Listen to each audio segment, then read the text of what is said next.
যে বিষয়টা আপনাদের দৃষ্টিতে আনতে চাই সেটা হচ্ছে গত 26শে নভেম্বর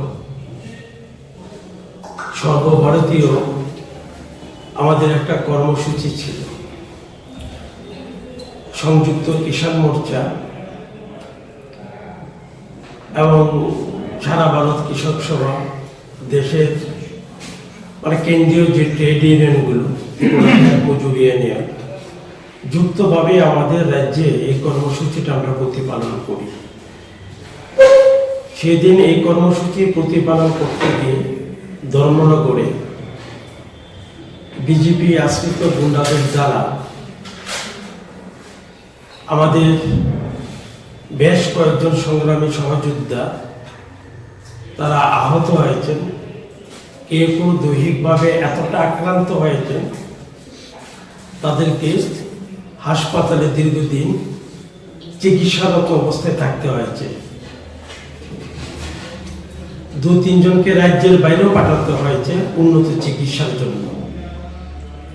এই ঘটনার তীব্র নিন্দা আমরা আজকে জানাচ্ছি আমাদের সংগঠনের পক্ষ থেকে সাংবাদিক সম্মেলনে।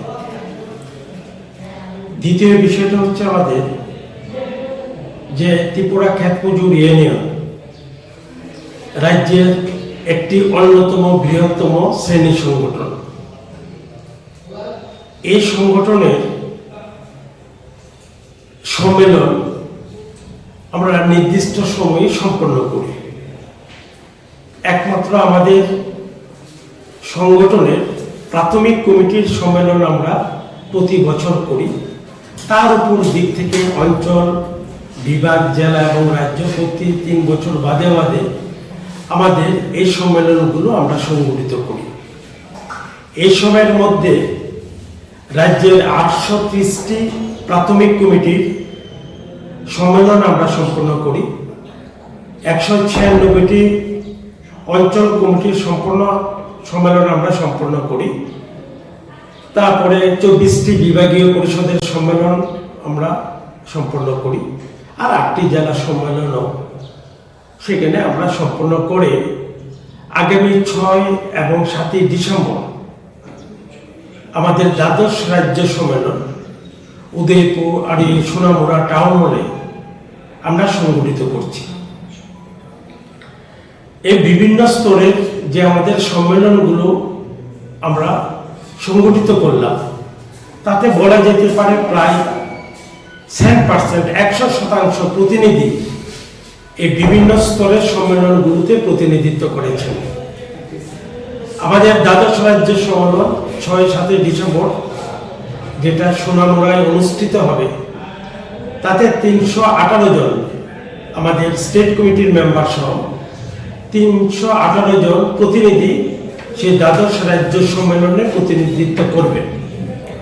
তার প্রস্তুতি, তার বাহ্যিক এবং আমাদের আভ্যন্তরীণ যে প্রস্তুতি বলা যেতে পারে, সাংগঠনিক প্রস্তুতি, এটা প্রায় শেষ পর্যায়ে। তো এই দ্বাদশ রাজ্য সম্মেলন উপলক্ষে 6 তারিখ সোনামুড়া রবীন্দ্র চৌমুহনীতে আমরা একটি প্রকাশ্য সমাবেশ বা পাবলিক মিটিং আমরা সংগঠিত করব।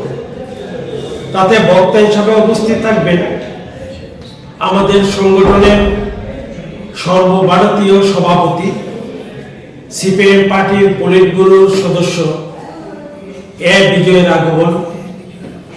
বক্তা হিসাবে উপস্থিত থাকবেন আমাদের রাজ্যের প্রাক্তন মুখ্যমন্ত্রী শ্রদ্ধেয় জননেতা মানিক সরকার, আর ওই এলাকার যিনি বিধায়ক, গণ আন্দোলনের নেতা শ্যামল চক্রবর্তী, সংগঠনের সম্পাদক সহ নেতৃত্ব সেখানে বক্তব্য রাখবেন।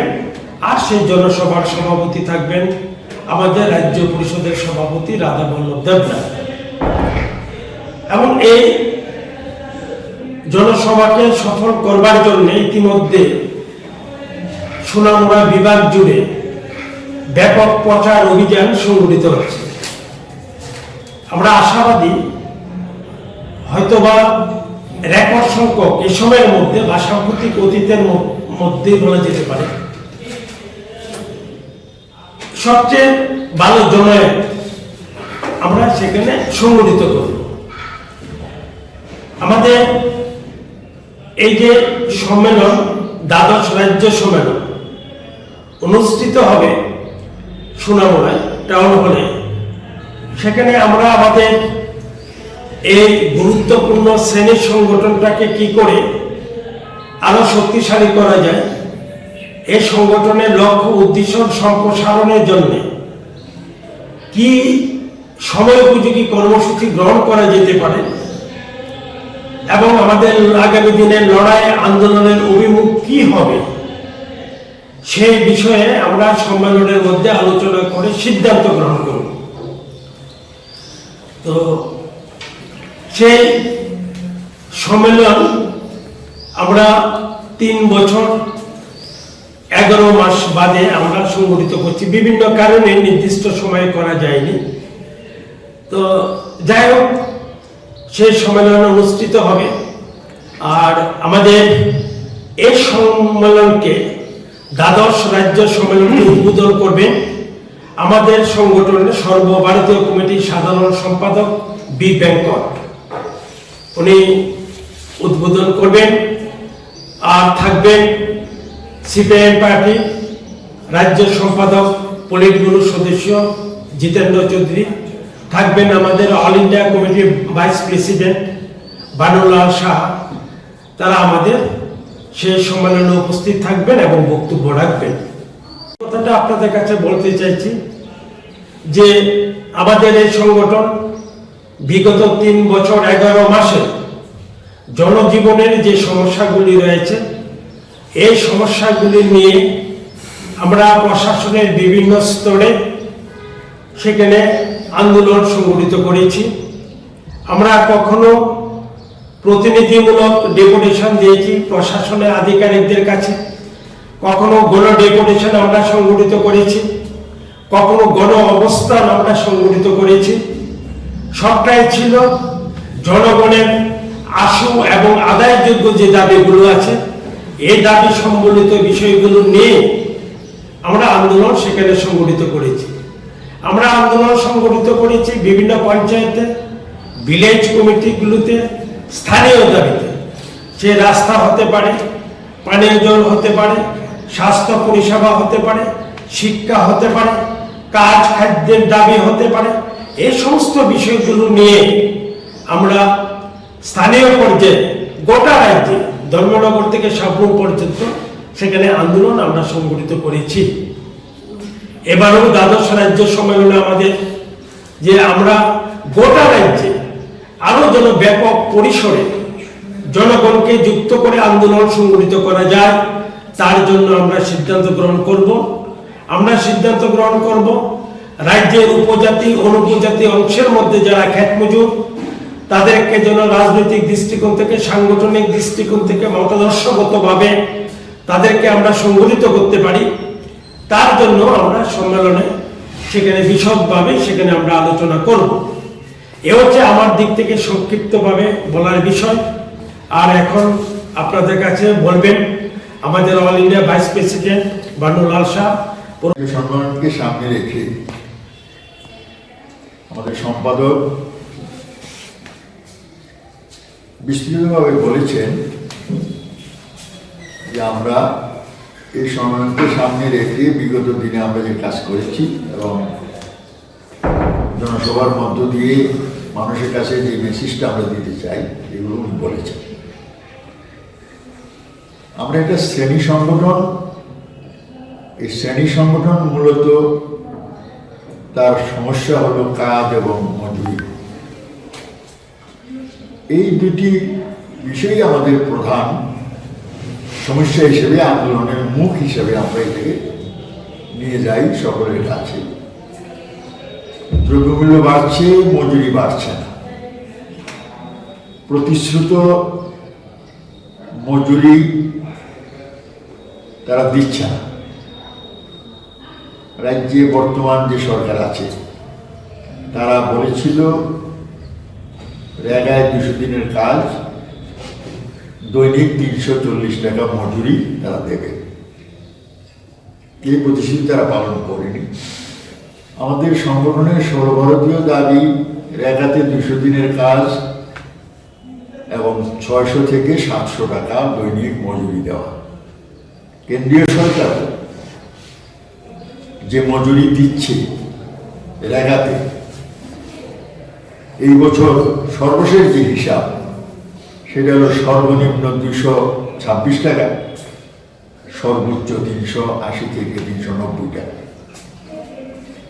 এই দিয়ে এই দরিদ্র বা দেশের হতদরিদ্র যে পরিবারগুলো আছে, সরকারের হিসাব মতোই 25 থেকে 30 কোটি মানুষ হতদরিদ্র আছে। এদেরকে বাঁচিয়ে রাখার প্রকল্পই রেগা। এই রেগাতে প্রতিশ্রুত 100 দিনের কাজ দিচ্ছে না এবং ন্যূনতম মজুরি গোটা দেশে বেসরকারিভাবে যেটা স্বীকৃত 242 টাকা, সেটাও সব জায়গায় দিচ্ছে না। উল্টো রেগার কাজ কমিয়ে দিচ্ছে, মজুরি দিতে বিলম্ব করছে মাসের পর মাস। এই সমস্ত বিষয়গুলো আমাদের সংগঠনের দৈনন্দিন আন্দোলনের অংশ হিসেবে আমরা এটাকে চালিয়ে যাচ্ছি। গোটা দেশে সারা ভারত কৃষি শ্রমিক ইউনিয়ন এটা করছে, আর আমরা আমাদের রাজ্যে ত্রিপুরা খ্যাত মজুরি ইউনিয়ন তা করছে। এই রাজ্যে আন্দোলন করার ক্ষেত্রে অনেক বাধা, প্রশাসনিক বাধা হলো মিছিল মিটিংয়ের পারমিশন দেয় না, আর রাজনৈতিক বাধা হলো শাসক দলের ঠ্যাঙারে বাহিনী নির্লজ্জভাবে আমাদের এই লড়াই সংগ্রামকে আক্রমণ করছে। সর্বশেষ উদাহরণ ধর্মনগরে গত 26শে নভেম্বর যা ঘটলো, এটা আপনারা সবাই জানেন। এর মধ্যেও আমরা সম্মেলন থেকেই প্রতিজ্ঞা নেব, পরিস্থিতি যাই হোক না কেন, মজুরির লড়াই, কাজের লড়াই, বাসগৃহের লড়াই, বাস্তবিটার লড়াই, এগুলো আমরা আমাদের মৌলিক দাবি হিসাবে এই লড়াই আমরা চালিয়ে যাব।